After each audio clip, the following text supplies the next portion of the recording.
Hello, hello, hello.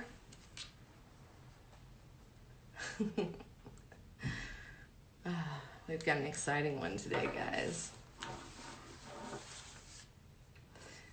Oh, hello. My little brother's on here. Oh, hi, baby.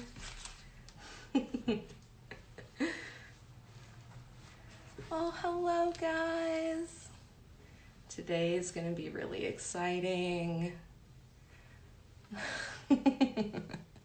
Hi, baby. I hope you're doing good. Aww. Just waiting for David to get on. Aww, I hope everybody's doing good. I'm just sitting here chilling in my house with I'm having a cider. Chilling out a little bit. Sitting in the backyard with the fire pit, relaxing. A little bit earlier today. It was beautiful outside today, so I was trying to enjoy a little bit of that. Hello, Quentin. Oh, I miss you so much. I'm excited because today's topic, we're going to get a little bit more adult. One of my favorite topics, get to have a little bit more of an adult conversation with you guys.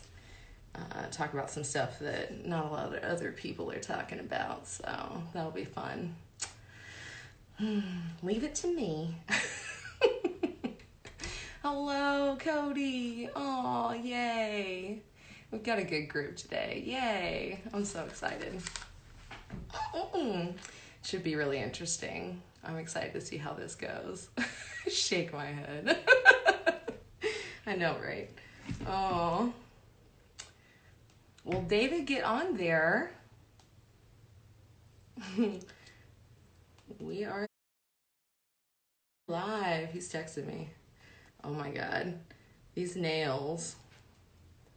Look at these. I put these on today. I don't think they're going to last, guys. I can't do much of anything. They're so long. I'm going to have to cut them down. Like, there's no way. I keep poking myself. Putting on clothes was ridiculous.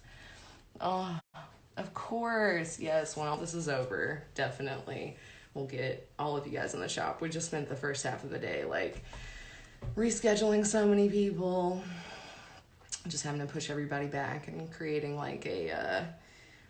a separate COVID standby list and whatnot. It's been rough. Oh, there's David.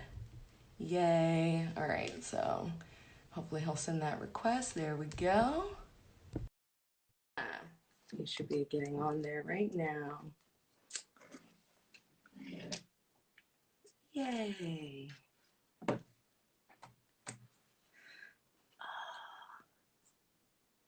Thanks for being so patient, guys, with all the technology issues and bugs that I've been figuring out.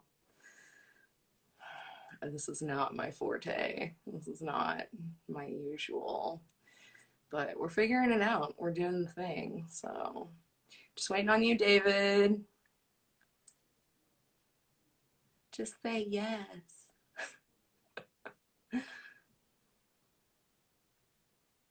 Yay. What have you guys been doing, though, in the home? Anything fun? And of course, if you guys have questions during this, feel free. I'm going to be reading all of your questions to David while he's doing the thing. So, yeah. Let's see. Go live with David. Add. Just waiting on you, David. Technology's hard, guys. Well, while he's doing that, I'll show you my outfit. Oh, there we go. There we go. I've got a little leather skirt and little socks. I don't know if you can see them. This shirt is everything, though.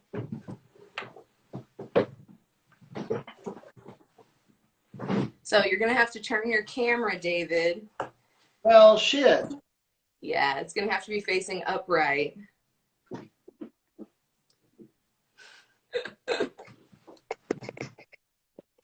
This is what that meeting of the minds beforehand was all about. Yeah, but we didn't talk about which way I had to face the fucking camera. Yes, we did. You said to have it set up on a tripod.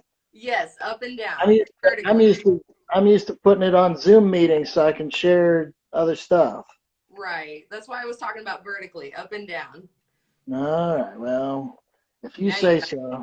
Word vertically never came up, but mm, okay. can you tell we used to date?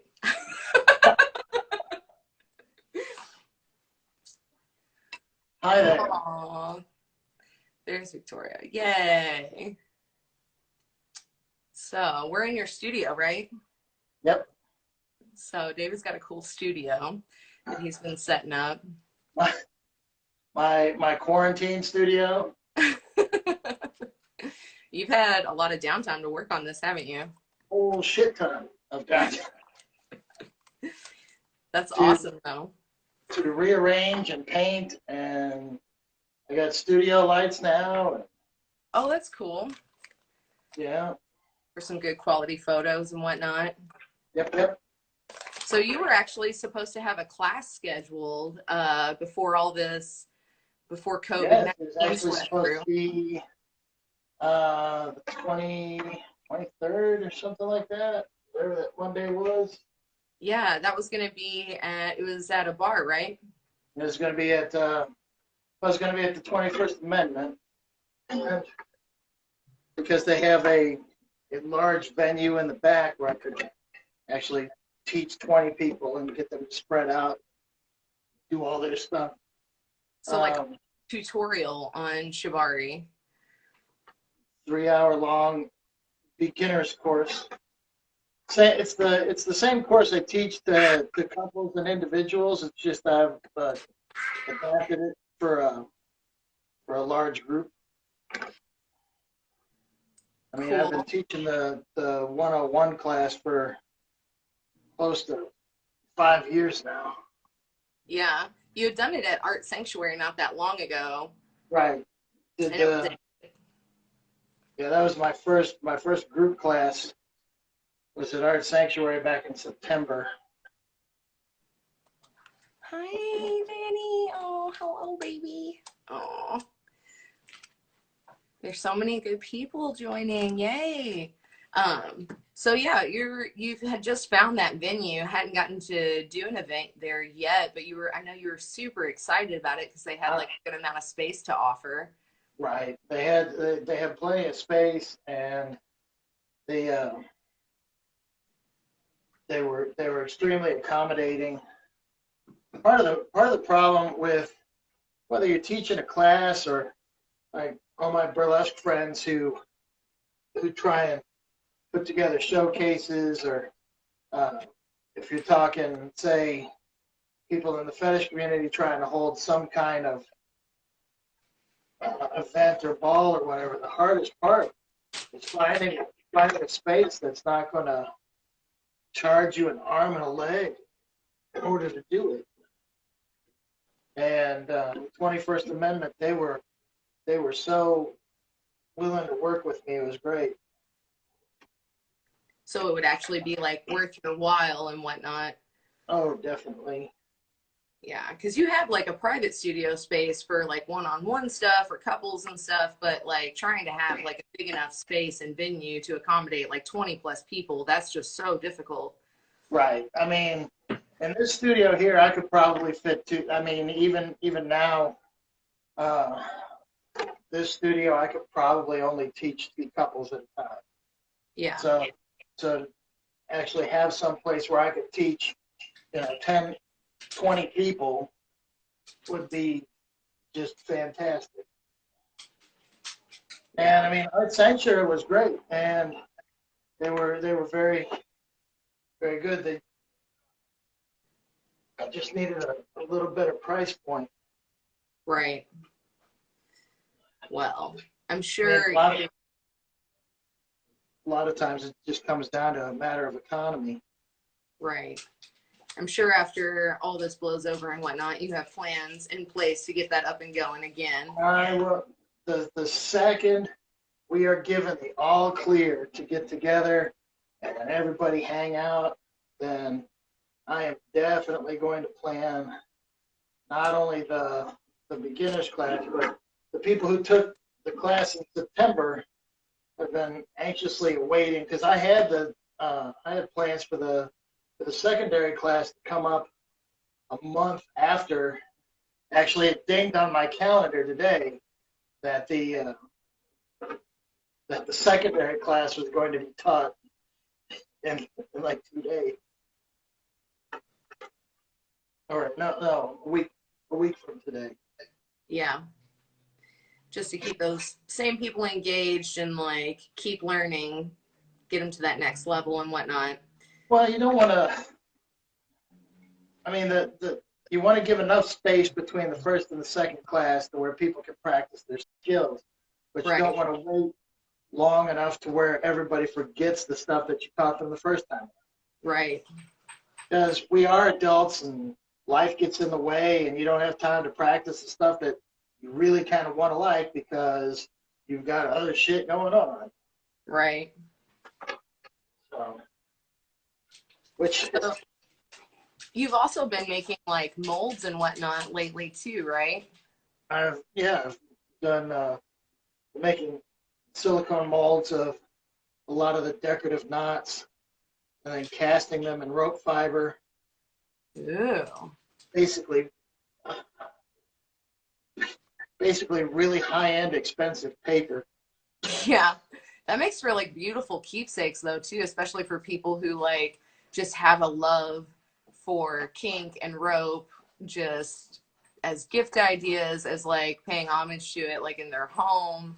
Also, if you're just like that little wink wink nudge nudge, like want to honor that in your home but like don't want everybody to know, like, right, you know, what you're into when your parents come over and whatnot. It's like, oh, that's some beautiful nautical stuff you got going there. Like, yeah, sure, mom and dad, nautical stuff. I always wanted to be a sailor. Yeah, Boy Scouts, that's what that's about. I'm a pirate captain. The interesting thing is, since the quarantine, the stuff that I've posted, I ended up finding actually going through on Instagram and looking at the hashtag knots and some of the stuff that's on there. And I actually posted some of my new pieces on there and got quite a bit of interest. So hopefully be shipping out the first couple. Hold on. I got one back here. Ooh. Okay, yeah. So you guys can kind of see it's like in a shadow box. Yeah. With like 3D. Yeah.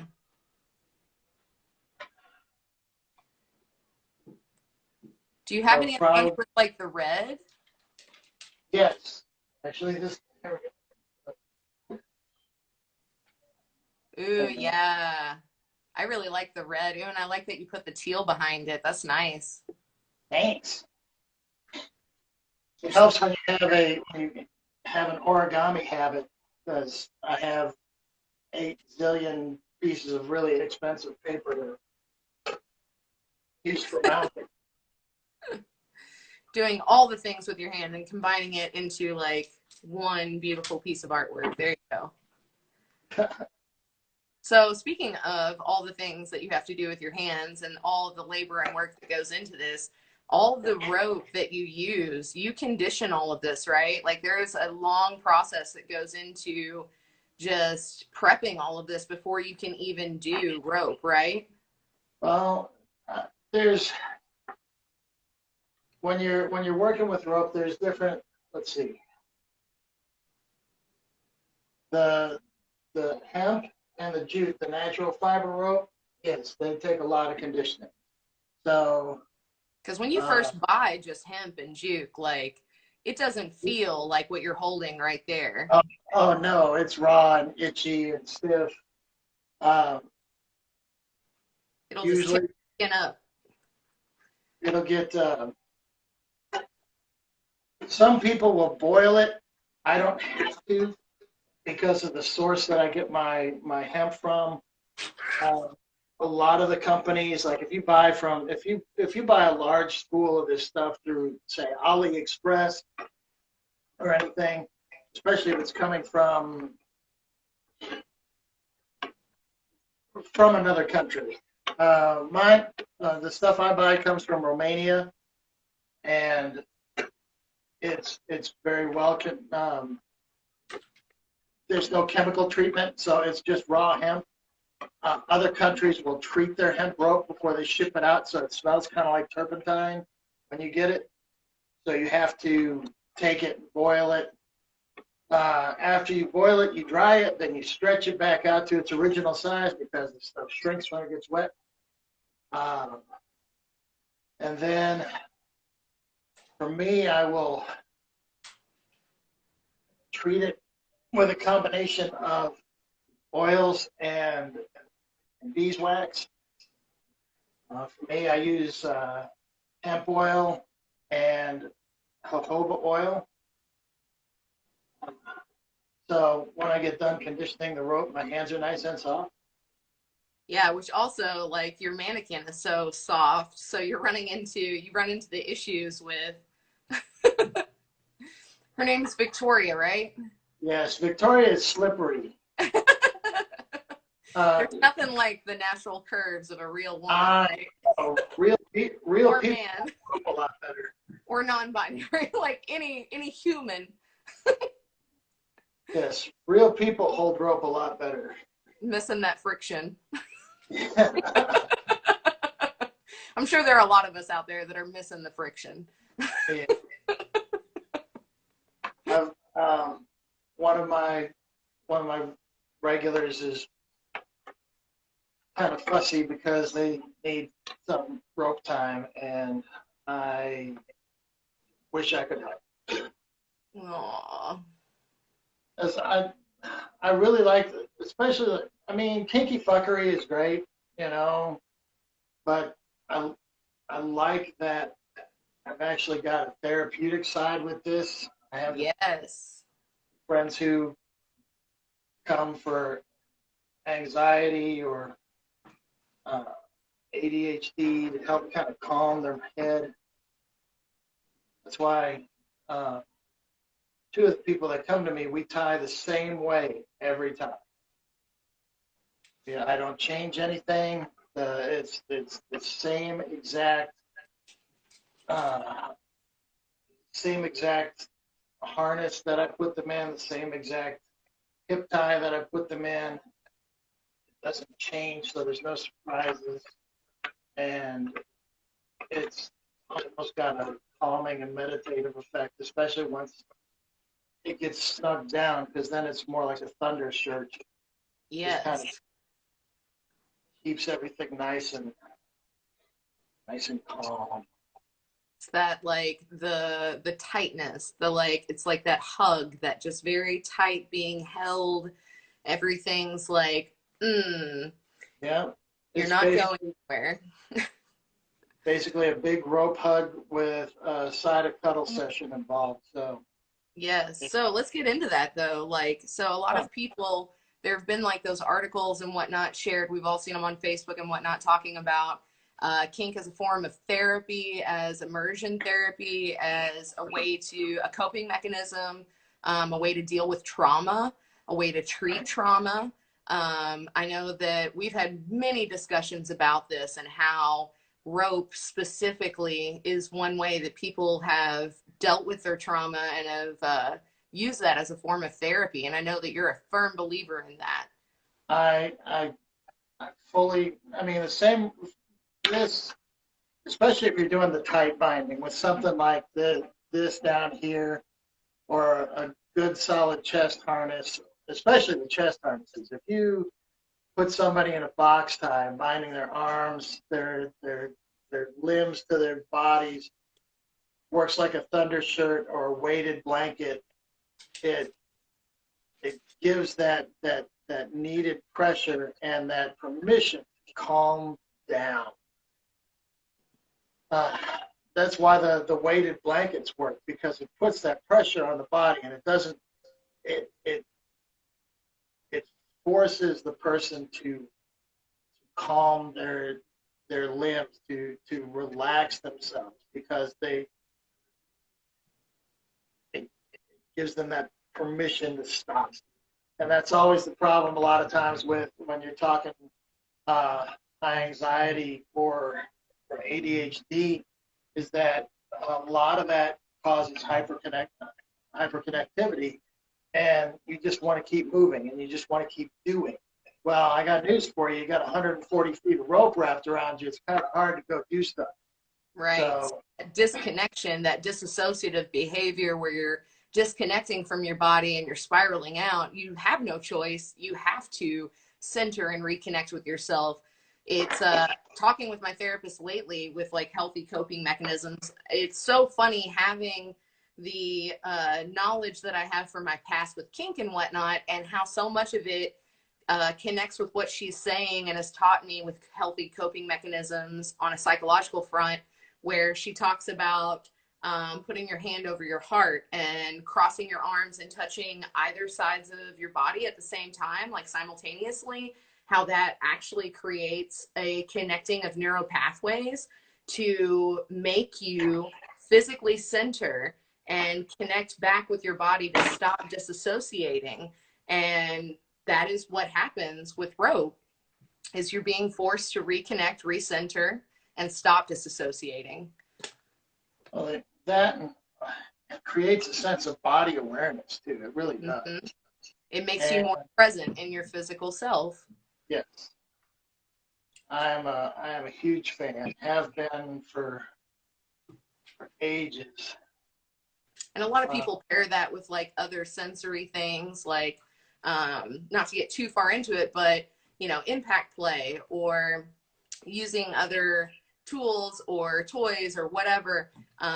When you get more advanced in that, adding that into rope, creating more of sensation and perception to pair with that, where you really are so present in your physical self, and it's a way to connect the mental, the physical, the spiritual, psychological, emotional, all of it just coming together as one, to where it's like, wow, I am fucking here.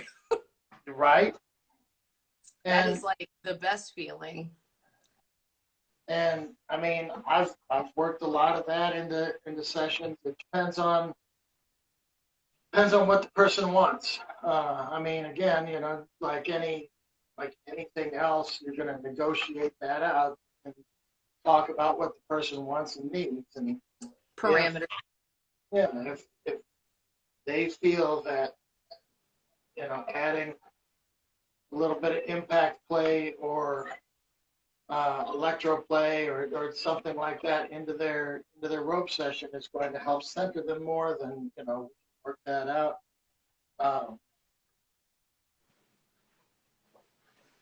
Then it's all about the experience and the client and whatnot.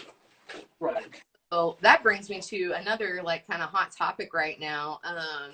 Just because there have been like things in the media and whatnot, and we have so many people talking about things like consent and boundaries and standards, and making sure that, you know, people are on the same page with all of that.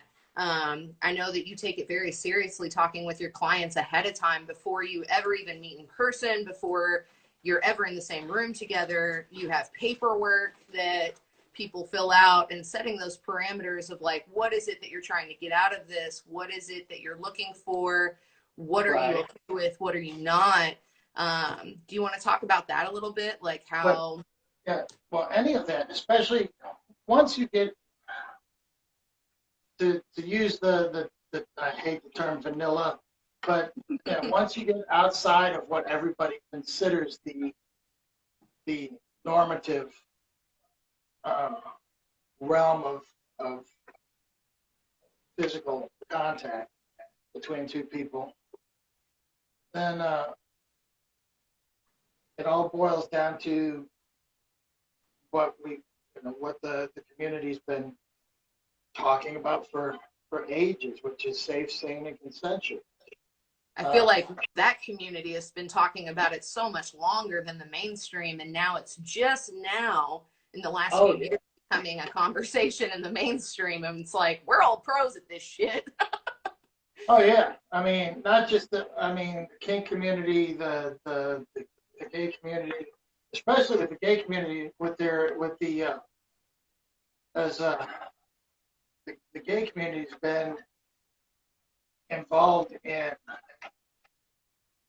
leather and rope for a lot longer than many, many other groups. Yeah, the queer community has held a place in the kink community longer than a lot of other what's the word I want to use? Not subgenre, but oh my gosh, it's escaping me. But yeah, different subcultures of people. Like, God, that is the underground. You know what I mean? Right. Because the thing is that the queer communities had to be underground a lot longer than the kink. Yeah. My friend Danny said, vanilla is a delicious flavor, y'all. That term has always cracked me up. Don't underestimate the flavor of vanilla. Hey, there's nothing. Okay, so years and years ago. And mind you, she's a rigger also. So years and years ago, I had a coworker was joking around, and she's like, "So, when are we gonna run off and elope?" And I said, "Hey, anytime you're ready." And she says, "I don't know if I could hang with somebody like you. She's like, you're way too freaky for me." And I looked at her. I said, "Do you really think that every time I get naked that's going to happen?" I said, "There are some times when plain vanilla is just fucking fantastic." Right? Because sometimes you don't want to drag out all the equipment. I mean, if you keep a dildo or a flogger on your bedside table, fine. But I mean, to drag out the furoshiki and link up to a hard point. That's too much work, y'all. I'm a lazy bitch. Tell you what, one of my rope partners almost every time would want to get suspended, and I'm like, oh my God, that every time it's heavy lifting. That's when you get into the realm of like fetish, where it's like I can't get there without this, That's and that's when it's actually fetishized, when you can't achieve it without doing all of this. Then you need to actually sit down and talk to your therapist about how to adjust it. How can you live like a life where you don't require right? That's just, it's a lot, man. Like, I'm not trying to kink shame anybody or fetish shame anyone. I functionality.